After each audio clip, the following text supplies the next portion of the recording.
We're going to crank through this, though, and hopefully get this done. Hi, I'm Jesse Bussard, Executive Director of the Craft Maltsters Guild. I'm joining you today from Central Pennsylvania. I'm not going to get into too much details about my background because we're pressed for time, so I'm just going to skip on by. Dan will be uploading the PDFs, though, of our slides, so if you want to learn more about me, you can do that later. Today's discussion, we're going to get into Malt Basics. I'm going to give you an intro into who and what the Guild is. We're going to define craft malt. Then we're going to get into craft malt's origin story and talk about why craft malt is important and leave you with a few resources. And then I'm going to hand things off to Hannah Turner, my co-presenter, to teach you all a little bit about malt COAs and discuss some of the samples that y'all were sent in that box of stuff that you got earlier this week. Okay, Malt Basics. So malt is any grain softened by steeping in water, allowed to germinate, and used especially in brewing and distilling. This definition comes to us from the Merriam-Webster's dictionary. I know there are a lot of other malt books out there that might describe malt in other ways, but that is just a simple definition that I was able to pull out of the dictionary. Grains that are malted include anything from malt barley to wheat, rye, oats, spelt, einkorn, millet, buckwheat, quinoa, rice, and corn. I've even heard of people trying to malt sunflower seeds. So really the spectrum is endless. Malting is the process of turning grains into malt, and it encompasses three really important stages: steeping, germination, and kilning. You can add additional color and flavor to malt through further processing, such as roasting or smoking. And you can see the flow diagram there on the right. It just shows you how that process happens. Maltsters really are the people that bridge the gap between the farmer and the brewer or the distiller. I love this picture because it's a way that, you know, craft maltsters and the farmers that grow the malt for them are really trying to make that connection. Who grows your pints? The Craft Maltsters Guild itself is a 501c6 trade association representing small batch independent maltsters, as well as other stakeholders in the malt supply chain. Our organization was formed in July 2013 by 8 craft maltsters. And our mission is to promote and sustain the tradition of craft malting in North America and beyond, and provide services and resources to our members and uphold the highest quality and safety standards for craft maltsters. Our organization defines craft malt in a specific way, and we do that through the person that's making this malt, the craft maltster or craft malt house. We classify that as small, local, and independent. So when I say small, I mean they're producing between 5 and 10,000 metric tons of malt per year. They're sourcing all that grain that they're using to produce malt locally. At least 50% of those grains need to be grown within a 500-mile radius or less of their malt house. We stress that requirement because we believe that sourcing locally creates strong regional grain economies. And it also, but that flexibility of having the 500-mile radius also gives folks the opportunity to source outside of their, small area that they live in case, maybe there's a bad harvest year or something. The other way we define craft malt is through independence. Similar to craft brewers, malt houses need to be craft malt houses need to be independently owned and operated by a 76% majority. So craft malt's origin stories. Let's start there. The first craft malt houses opened in the US and Canada in the mid to late 2000s. So some of those folks would have been Colorado Malt House, Rebel Malt in Nevada, and Valley Malt in Massachusetts, or just to name a few. Additional industry growth was seen in the 2010s when the craft brewing industry was really experiencing unprecedented growth. And then craft malt was further bolstered by the local food movement, which contributed to the rise of more conscientious beer drinkers. The Guild's story is intertwined really heavily with just craft malt in general. It really was a grassroots organizing movement. The first craft maltsters who got started up in the early days of the industry, they found themselves fielding calls from fellow startups from around the nation and globe. There just wasn't, educational resources to learn about malting and to expand your malt education. So the idea of forming a guild was developed as the best way to further the craft and disseminate information around technique and best practices. This approach follows in the footsteps of other grain-focused organizations like the North American Millers Association. Craft beer really met craft malt in depth for the first time at the 2014 Craft Malt Brewers Conference in Denver, Colorado. There, some members of the Guild board gave a presentation, and it was really Craft Malt's formal introduction to a nationwide audience. Following this pivotal moment, a significant number of new malt houses opened between 2014 and 2018. And this industry growth continues to present day. Today, there's nearly 70 craft malt houses in operation across North America, with many undergoing expansions at the moment and more in planning. So it's a really exciting time for those of us in the craft malt space, given that there's just so much growth happening. So why craft malt? Well, first, I want to talk about local economic impact. Buying locally grown and produced ingredients is good for your community. When you look at a 6-pack of locally brewed beer versus, a 6-pack of something that is brewed with malt from a commodity maltster, the locally owned beer is contributing 2.5 times more to the local economic value than the domestic macro brewed stuff. So that's huge. The other thing is, buying local is just good for the environment. It uses less fuel, it conserves open space, it helps promote jobs and economic development in your local area, and it keeps agriculture happening in your local community as well. Additionally, we can't forget about current events. All the ongoing global supply chain issues that are happening right now, due to various things. Rising fuel costs are a big one, but shortening the supply chain and reducing the miles malt travels is increasingly attractive in this climate. So craft maltsters are also committed to product testing in every phase of the malting process, so craft malt is high quality. Maltsters are sampling grain in the field. They're doing full malting analysis on finished products, and this helps to just ensure that the malt that brewers and distillers and homebrewers are getting is safe and high quality. And Hannah's going to get into a little bit more of this quality stuff in the second part of this presentation. The other part that craft malt brings is relationships and product diversity. Craft malt customers enjoy the many benefits of working with like-minded small businesses. You get smaller batch sizes, which means, you don't have to commit to buying as a huge amount of malt if you don't, want to do that initially. And it enhances the experimentation potential. Brewers and distillers can work with craft maltster to create new and unique malts. And there's also custom malting opportunities. We see a lot of breweries that are farm breweries that want to grow their own barley and have it malted, but they don't have a malt house on site. So they're working with craft maltsters to malt barley grown on their own farms and then bringing it back to brew in their own brew house.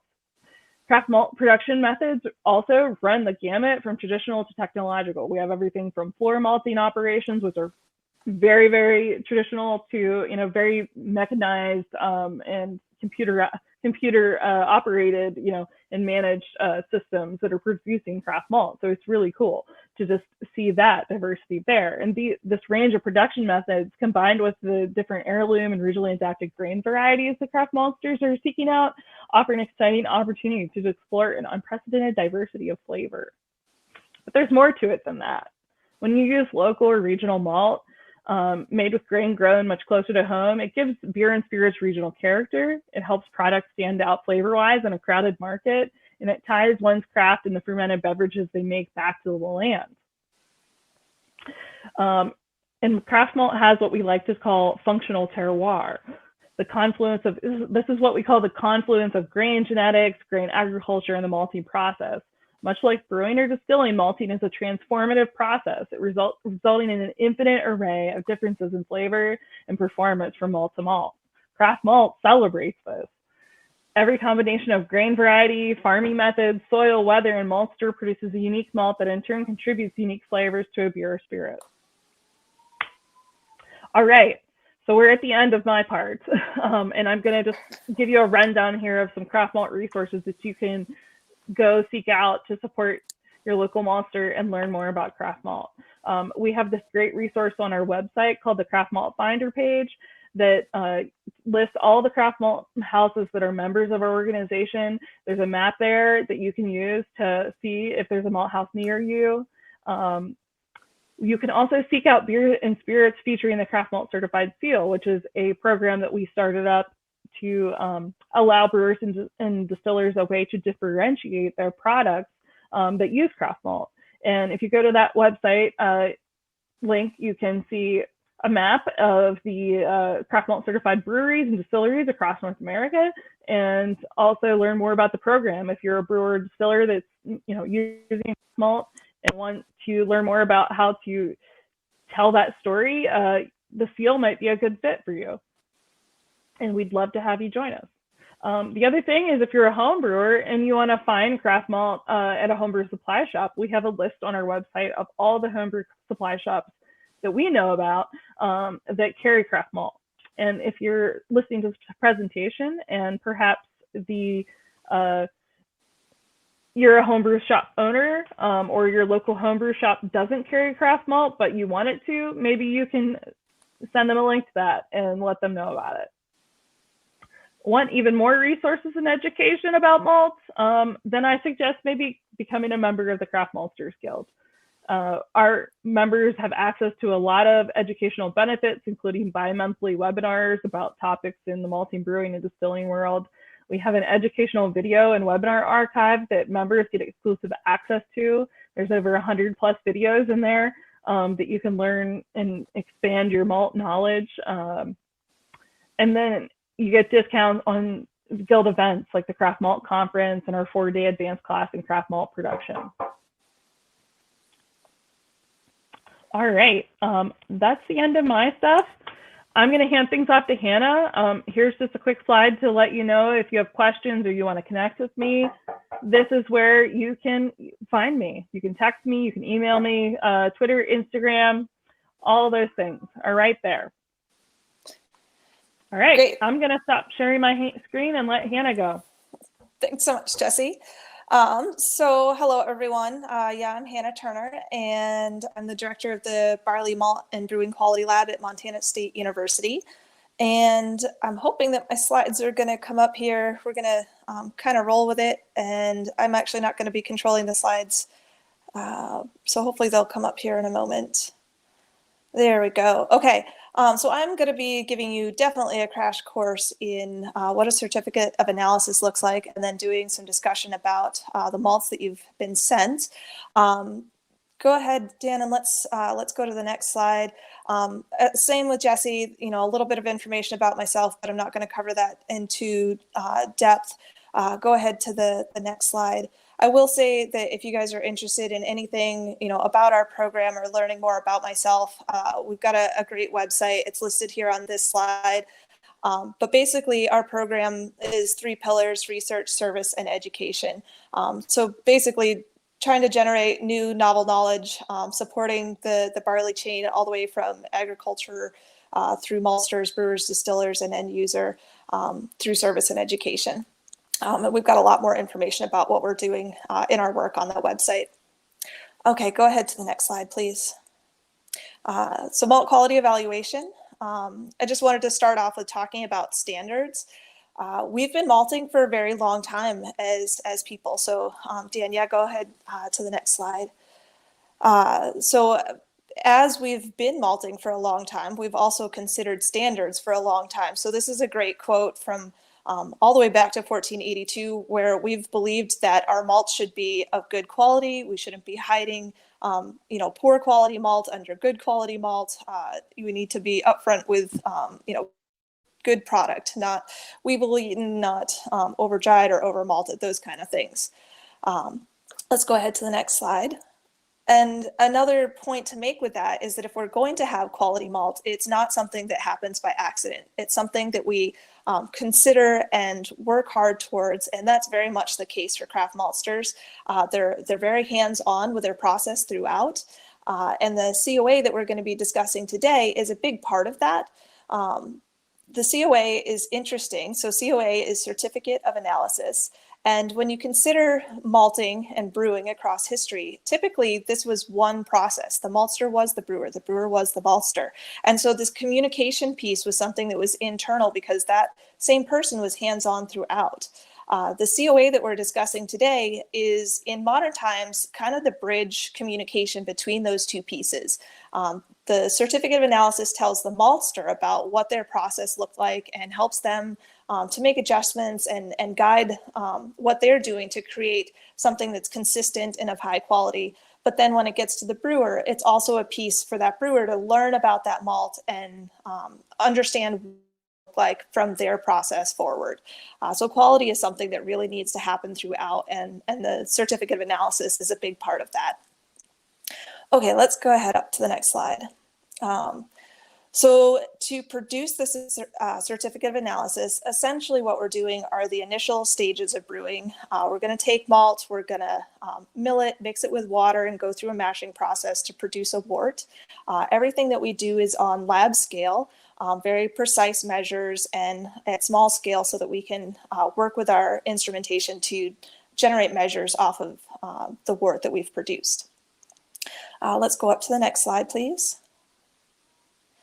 So why would you want to use your certificate of analysis? There's many different reasons, whether it's, procuring product that's going to work well for your process, making sure that you're consistent, predicting what your process is going to look like and being able to go at that proactively rather than reactively, dialing in your efficiencies. It also allows communication with your maltster. If you can look at a COA and know what it is that you're receiving, and if you have questions, it makes it so that you can have great conversation and better understanding of what your product is. Okay, next slide. Another important factor in this is really knowing your own system very well. So looking at that COA regularly is important, but also tracking what's in the COA. And here I've got some examples of good aspects to track, but also of your own process, your grist analysis, your efficiencies, your gravities, all those kind of things. And then that way you can start to see trends. And if you have issues, you're able to look back at that wealth of knowledge about your own system and start to, make some insights about, is this something with the malt? And then again, have better conversations with your maltster to try and understand what might be happening. Okay, go ahead to the next slide, please. So now we're going to start jumping into what it is that we're measuring on this certificate. And this kind of breaks it just into some basic aspects. We're going to be talking about modification quite a bit. And so Jesse mentioned that the malting process, it's 3 stages. We're doing steeping, germination, and then kilning. That steeping and germination, we're basically taking a living grain and tricking, germinating, and then that germination process, the plant itself naturally is breaking down internal structures of the seed so that it can unpack the starch that's been put in that grain and kind of use that as an energy source or a lunch to start a new plant. That breakdown process is what we're measuring on a certificate of analysis, and there's kind of some different aspects to that. We're talking about endosperm modification, so that's things like your cell wall and how well you're breaking down those structures to make the grain friable so it crushes more easily. We're also looking at protein modification. We measure protein quite a bit across our malt. We'll measure total protein in the grain initially to kind of get a sense of what the quality of it is before we even malt it, but then on the malt itself, again, we're going to measure total protein, soluble protein, which is that total protein beginning to break down. We'll measure FAN, free amino nitrogen. That's the individual amino acids of protein, so really the full breakdown. And then S over T is a ratio between the soluble and total, and that kind of gives us an idea of how far through the malting process that progression is taken.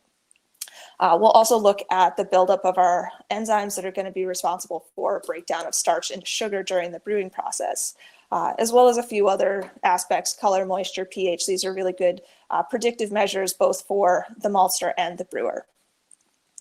Okay, let's jump to the next slide. I'm not going to cover these.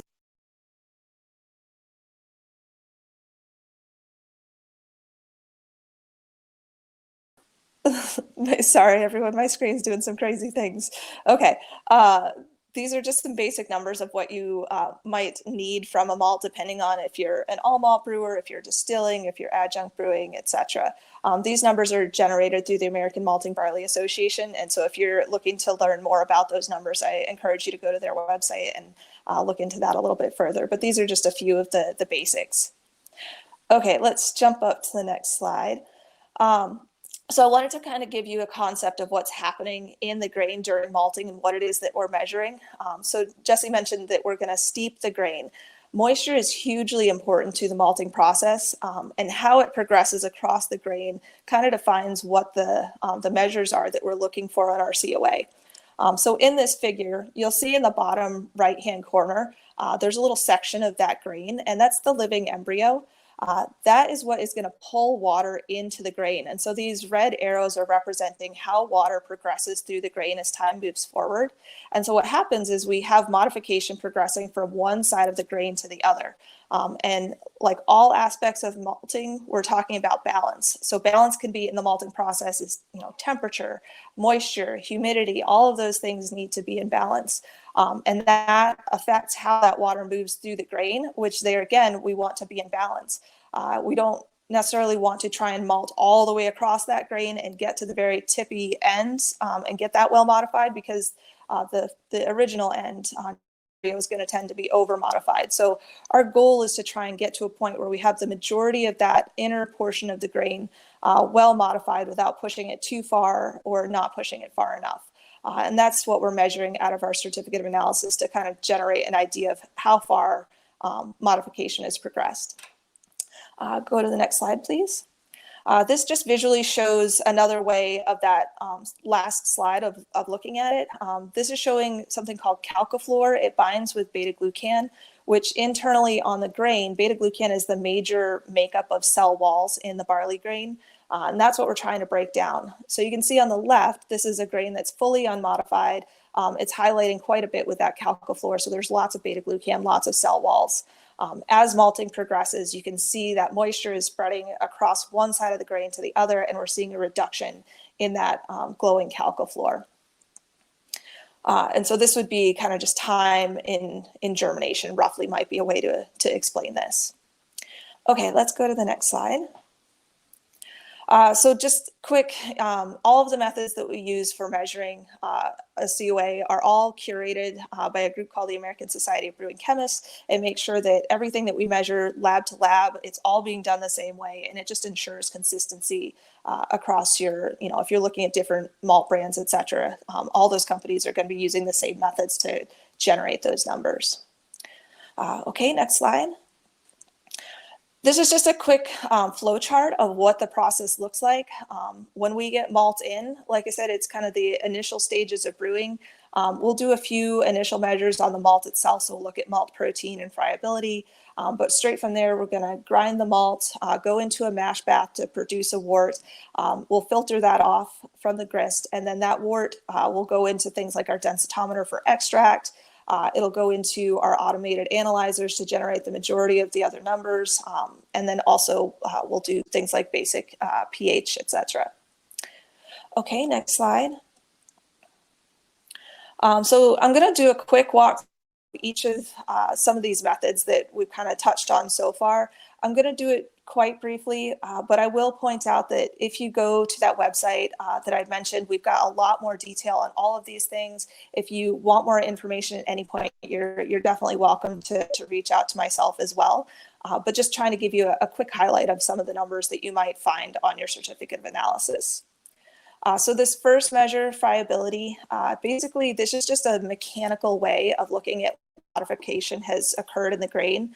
We take 50 grams, we drop it into this machine. It's got a round sieve drum, and then it pushes the grain for 8 minutes. That drum is rolling, and it's pushing the grain through that sieve, how well it breaks down, how friable it is. And that gives us a sense of how well we've broken down the internal cell walls of the grain. Okay, and there is a video on our website that shows this whole process if you want to see that in more detail. Okay, let's go to the next slide. Malt extract, that is going to be one of the first things that a lot of brewers, distillers are going to look at right away. This is kind of like saying the yield of your malts. How much sugar are you going to get out of it? It is primarily measuring sugar, but it's also other soluble aspects of the grain, such as soluble protein, etc. And we have different expectations depending on the malt that we're getting out. So typically you're always going to see extract value measured on something like a base malt. Specialty malts, where we're really more tuned into the color or the flavor that that's going to bring. We don't necessarily always measure extract on different types of malt. But for your base malt, this is going to be an important measure that plays into how much grain you're going to use. It's going to play into how much, fermentability, what kind of alcohol content you're going to get out of that product. So an important number that many will look to right away when looking at their COA. Okay, next slide. Beta glucan. So I mentioned this before. This is a good measure of how well our modification has progressed across our grain.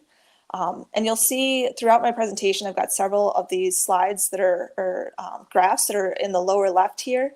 What this is showing for all of this type of slide is germination, time and germination.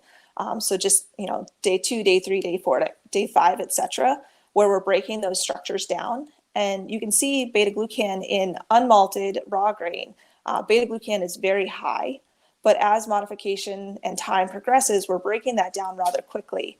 And so this is a good sense of how far through modification the grain is gone. Typically, we're talking about under 150 milligrams per liter by the time it's a malt that's showing up to your brew house.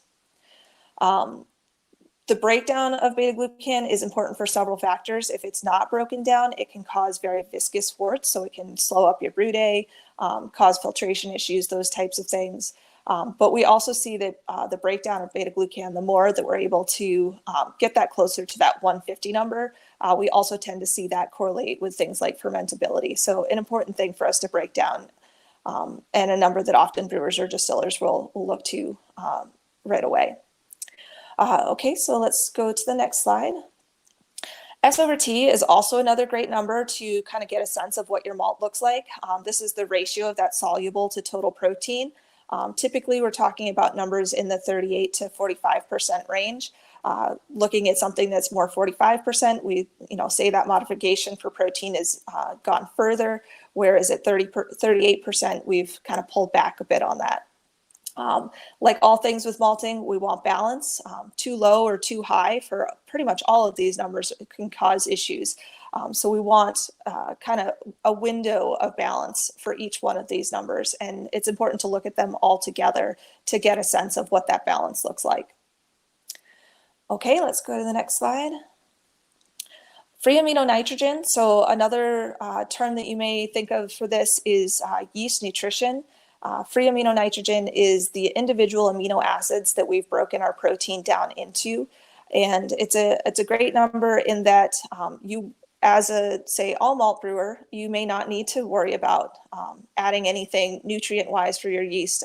They'll be very healthy just working off of that all malt. But a place where particularly larger breweries or packaging breweries might take this number into consideration is that food for yeast is great, but at the end of your brewing process, if the yeast haven't eaten that all up, if you've still got some that's going into your packaging, it can be food for other things as well. So as other things, we want balance. We want it a good amount, but not necessarily too high, because that may end up causing things like staling or some off flavors if you're going into packaging or trying to have long-term storage of your products. Okay, next slide. So alpha amylase, we'll talk about our two enzymatic aspects.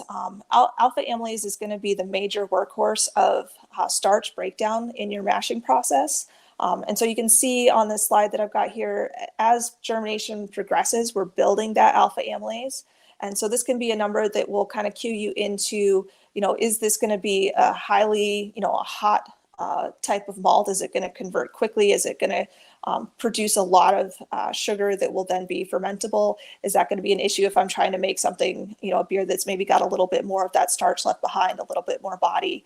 So these are numbers to consider when you're looking at what type of beer you're making and what your process is going to look like as far as timing, etc. Okay, let's jump to the next one. And so diastatic power is our other enzymatic measure that you're typically going to see on a COA. Diastatic power is essentially a measure of beta amylase, and so that's going to be where alpha amylase is the major workhorse, kind of internally breaking down your starches. DP, diastatic power, or beta amylase, is going to chew away at the ends. It's going to make small fermentable sugars, and so this is another kind of measure of your fermentability. And so this can impact, again, what type of beer profile you're looking for. Okay, let's jump to the next one. It's important to notice that with balance, that means that there are oppositional specs. So just the first right off the bat, DP, I mentioned that is essentially a measure of beta amylase. Beta amylase is very temperature sensitive. So it means that when you take your malt that's come straight out of germination and you go into your kiln, if you're going to make a low color, gentle drying, base type malt, that's going to help to preserve your diastatic power. Whereas if you go into the kiln and you're high color, high temperature, high moisture, that's going to tend to start to break down that DP. And so there's a trade-off there. Flavor, or do you want higher DP for that fermentability aspect? That also plays into moisture. You're going to tend to see lower moisture on something that's higher color because you've gone through more energy input with that kilning process. And so those two things tend to be in opposition. You can't expect to have both high DP and high color, those types of things. Okay, next slide. So this, I think, is a great slide that we will present, allow these slides to be used after this presentation. I would definitely encourage that if you want to get more familiar with your COA, this is a really great slide to look at and really think on. What's presented here, the top portion of it just has 5 different malts. And it's important to note that this is an example from a single malt house. They're roughly targeting the same malt style for each one of these. But it really makes it so that you can start to cue in on some of the trends that you would see from one COA to the next. You'll still see some of these major trends when you're looking at 2 different base malts from 2 different malt houses. There's generalizations that you'll see there, but this is a great example just because it really makes those trends obvious. And so the bottom portion of this with the highlighted red numbers, those are all R² values that are looking at comparing 2 different numbers side by side. And just a quick review of an R², it takes 2 number sets and applies a number or a evaluation to them. If you have an R² of 1, that means that you have 2 number sets that are identical. If you have something that's closer to 0, you have 2 number sets that are completely unrelated. But what this is doing is comparing things like, we mentioned DP and color. And it means that if you look at these 5 malts and you look for the sample that has the highest DP, it's probably likely that if you look over to the color, that sample also has, so I said highest DP, so that's going to have the lowest moisture. It's probably also going to have the lowest color. And that trend works for this example set. Other things that you might see correlated are your Sover T and your fan. As you're pushing modification forward, you're breaking your protein into soluble protein. You're also breaking it down into further free amino nitrogen. So you tend to see those types of things correlated. So this is a great way to start picking up on some of those trends. All right, let's jump up to the next slide. And so today, the interactive portion of what we're doing, we have these 2 great malts that were sent from some fantastic malt houses, and you guys have your malts, you also have your COAs in front of you. And so if we jump to the next slide, I tried to simplify this a little bit and just direct side-by-side comparison of the 2 malts that we have. And I think this is a great example for several reasons. It's really important to take advantage of all the knowledge that is available to you. And so, for a lot of folks, that's you've got your malt in, you're gonna feel it, you're gonna smell it, you're gonna taste it. You've got that sensory piece right in front of you. But that COA is another piece of information that's really important. And I will say that if there is a commercial malt out there, there is a COA for it. Maltsters really depend on these numbers to be able to inform their process. And so if you're unable to get a hold of that COA, I would, talk to your supplier. Craft Malt, I would say it's an easy conversation with your maltster to be able to get a hold of these numbers. But really try to work to get those numbers, because there's a whole lot of more information that you can get outside of just the sensory piece. If you look at these two malts just for face value, you haven't opened the bags yet, they're fairly similar in color, and make the assumption that they're similar otherwise. The sensory piece definitely picks up when you smell it. The smoked malt definitely has a much more unique quality to it from that aspect. But now when we look at the COAs, we can start to see there are some similarities there. Alpha amylase is pretty similar. We could probably make a 100% inclusion beer out of both of these. That sensory piece may play into it. There are folks that'll make a 100% smoked malt beer, but maybe that's not the flavor profile you're going for. So maybe that'll play into it. But when we look at the COA, some of the differences that we start to notice, there's a bit more extract that's coming out of the smoke malt. Sorry, here, I got to look at it a little closer to make sure I'm cueing you into the right numbers. So if we look back to our trend of DP and color, we do start to notice that as well. It's small differences, but you do see that our DP is a bit lower on our smoked malt, which makes sense. It's going through a bit more processing on that kilning aspect, perhaps spending more time overall over some heat that maybe is affecting that DP. We're also seeing that color maybe rise just a little bump with that. And our moisture as well, we're seeing that smoked malt is a bit drier. That totally makes sense for what the process is that's occurred with this. And so we can start to see some trends and qualities that are further differentiating these two malts more than just what our sensory piece is. Something like the extract values, if we were to make 100% malt or 100% inclusion beer out of both of these, it would start to play into, how much malt do we need from these two lots to be able to hit the targets of what our beer style is. Let's jump up to the next slide. And I suppose just because we're short on time, I'll get through these last couple slides, and then if there's questions, we can jump into it. These last couple, I just wanted to throw out there for people's information. This is if you were to take your certificate of analysis and use that extract value. This is one example of the equation that you would use to get to how much malt you would use. Some of you may work with bricks or Play-Doh instead of directly with that extract value. And so if we go to the next slide, I've also got some conversions that can help you take the information you would get from your COA and convert those or get all of the numbers that you need for, to be able to complete that equation on the last slide, regardless of whether you're going to work in extract or Play-Doh or bricks, etc. And so those are just some functional information. If you guys are working through those and have any questions, definitely feel free to reach out.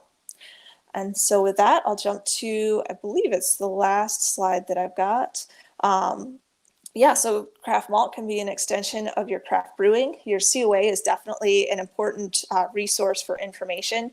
And the more that you look at that COA, the more that you're going to be able to start to pick up on trends, not only malt to malt, but also things that are occurring in your brew house, and just overall giving you more control over your process and better familiarity working with. So thanks so much, everyone. I'm going to see if I can pull up and. Yeah, great job, Hannah. We both were we had to fly through Definitely a whole crash course. Yes, indeed.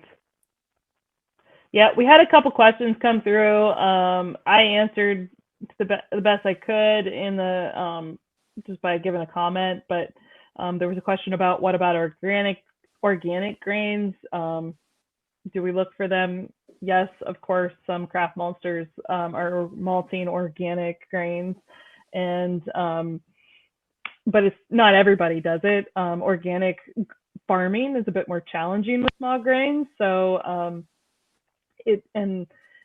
there's a lot more restrictions on what you can do and use when you're farming in an organic system. So it's just it's not everybody's thing, but we definitely have some folks that are pursuing it, doing it, and producing a high quality organic malt, and you should definitely seek them out. A few that come to mind are Admiral Maltings, who submitted this Pilsner sample today, and they're in California. And then we have Blue Ox Malt House in Maine that is certified organic. And then if you're a gluten-free person, Grouse Malt House is a certified organic, gluten-free dedicated malt house if you're interested in brewing with some interesting and unique gluten-free grains.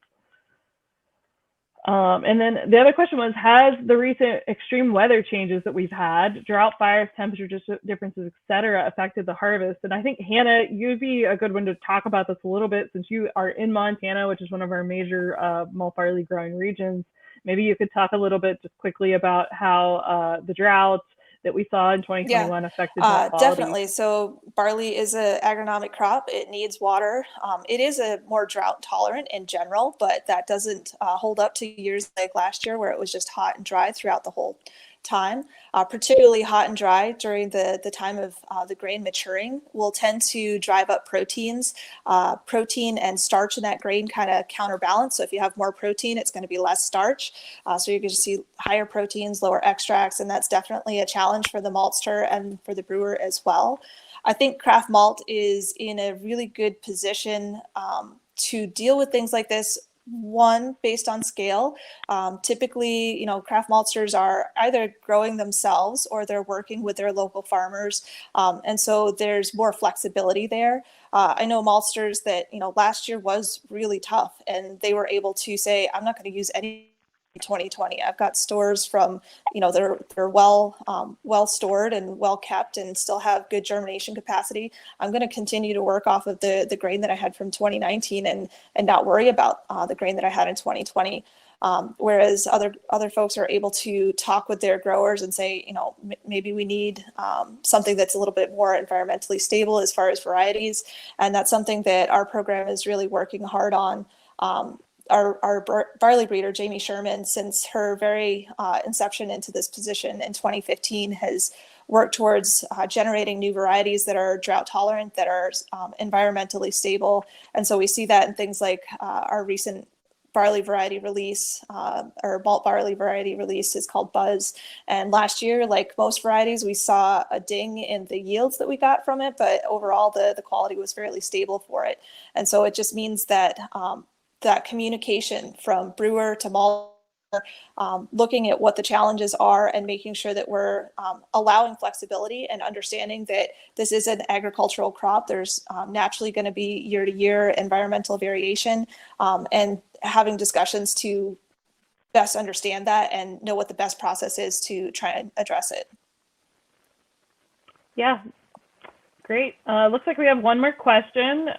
Will certificates of analysis have more sensory information in the future? What would that look like?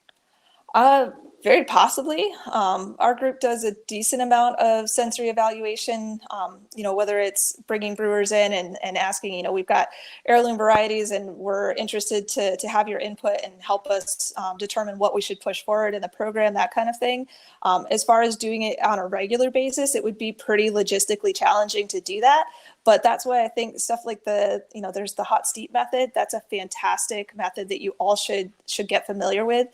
It's utilizing very simple equipment, all things that you can purchase off of Amazon, like a water carafe and thermos, timers, basic stuff.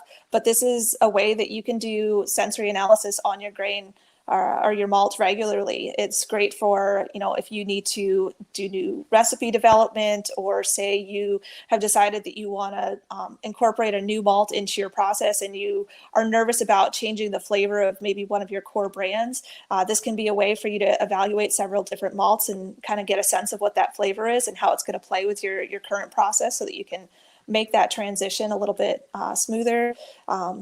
We use it for things like competition. So the Craft Malt Cup is a really fun event that we do every year, and we use sensory pretty extensively, as well as the certificate of analysis, to evaluate these malts and come out with some best of the best gold, silver, bronze awesome malts. And I would encourage lots of people to do sensory. Whether or not it'll be on a COA anytime soon, I'm not seeing that in too much of the immediate future.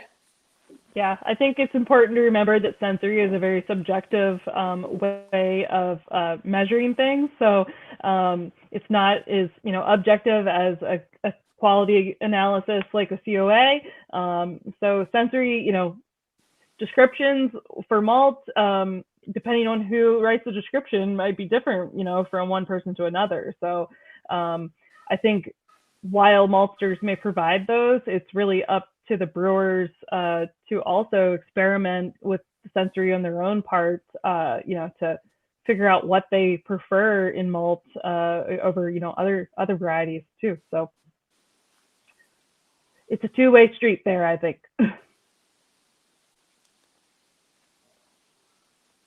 All right.